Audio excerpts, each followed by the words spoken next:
دیکھیں کوئی بھی چیز جو رکاوٹ ہو، اگر وہ لیئر ایسی ہے کہ رکاوٹ بن رہی ہے پانی کے لیے، تو اس پہ وضو نہیں ہو سکتا۔ اگر صرف رنگ ہے، بعض اوقات ہوتا ہے مثلا پالک کاٹی ہے آپ نے تو ہرا رنگ، آپ کا ہاتھ ہرا ہرا ہو گیا،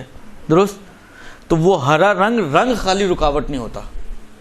یہیں سے وہ مسئلہ آتا ہے، بات آئی ہے رنگ کی، تو میں عرض کر دوں یہ کیمیکل مہندی کا بہت زیادہ مسئلہ پوچھا جاتا ہے۔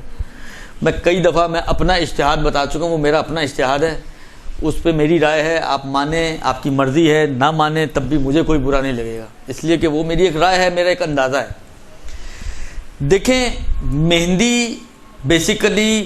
یوز ہوتی ہے، عربوں میں بھی یوز ہوتی تھی، یہ رنگ کے لیے یوز ہوتی ہے۔ مہندی جب آپ گھولتی ہیں تو وہ جب آپ گھولنے کے بعد لگاتی ہیں تو وہ ایک لیئر ہوتی ہے، خشک ہو جائے تو وہ ایک لیئر ہے، وہ ممکن ہے رکاوٹ بن جائے، لیکن جب آپ نے دھو ڈالا، سب کچھ کرا کے آپ نے ہاتھ صاف کر لیا، خوش ہو رہی ہیں، بڑا اچھا رنگ آیا، تو یہ جو رنگ ہے یہ رنگ کبھی بھی رکاوٹ نہیں ہوتا، درست، رنگ رکاوٹ نہیں ہوتا۔ اب کیمیکل مہندی میں جی کہتے ہیں جو کچھ اتر رہا ہے، کچھ، میرا ذاتی خیال، پھر میں کہہ رہا ہوں کہ یہ میرا اپنی رائے ہے،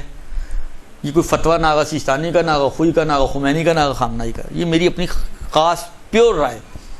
درست۔ ضروری نہیں کہ آپ اتفاق کریں اور مانیں اس کو، اگر آپ کو اطمینان آئے، سمجھ میں آئے تو ٹھیک ہے، ہو سکتا ہے آپ میں کوئی بیوٹیشین بھی موجود ہو تو آپ مجھے بھی بتائیے گا کہ ایسا ہوتا ہے یا نہیں ہوتا، میں جو اپنا اندازہ ہے وہ بتا رہا ہوں، کیونکہ یہ کیمیکل، دیکھیں کیمیکلز اس میں ڈالے جاتے ہیں تاکہ رنگ زیادہ ہو جائے اس کا، ٹھیک ہے نا۔ اب کیمیکل ایک ایسی چیز ہوتی ہے، دیکھیں کیمیکل کا کام یہ نہیں ہوتا کہ وہ مہندی کو جمائے آپ کے ہاتھ پر، اس کا کام صرف اتنا کہ وہ آپ اس کا رنگ اس کا بڑھا دیتی ہے مثلا، درست۔ اور اس کیمیکل، اب ہر انسان کی، مختلف انسان تو مختلف کھالیں، کسی کی سینسیٹیو ہوتی ہے، کسی کی جلدی اترنا شروع ہو جاتی ہے، کسی، تو میں یہ سمجھتا ہوں اس کیمیکل کا ریئیکشن ہوتا ہے وہ کھال اتر رہی ہوتی ہے۔ آپ کہتے ہیں جی ہم نے اتارا وہ پورا، وہ رنگ ہی اتر گیا، وہ رنگ ظاہری بات ہے کھال پہ چپکا ہوا، جب کھال اترے گی تو رنگ تو اترے گا نا بھائی۔ تو میرا ذاتی خیال یہ ہے کہ یہ جو چیز اتر رہی ہوتی ہے وہ کوئی رنگ کی لیئر نہیں اتر رہی ہوتی، وہ آپ کی کھال ہوتی ہے جو اتر رہی ہوتی ہے، جو کیمیکل کی وجہ سے اتر رہی ہوتی ہے مثلا۔ اس لیے میں یہ سمجھتا ہوں کہ چاہے مہندی کیمیکل والی ہو یا سادی والی ہو، رنگ ہی ہوتی ہے اور رنگ رکاوٹ نہیں ہوتی۔ تو میرا ذاتی نظریہ یہ ہے کہ یہ کیمیکل مہندی جو آپ لگاتے ہیں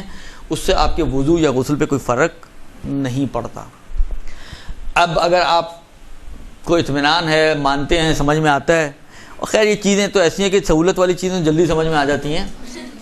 لیکن بہرحال جواب آپ نے مجھے نہیں دینا، خدا کو دینا ہے، تو اگر آپ کی سمجھ میں آتی تو ٹھیک ہے،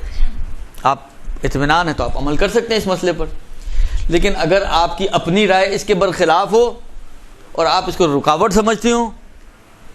ٹھیک ہے، پھر تو رکاوٹ ہے۔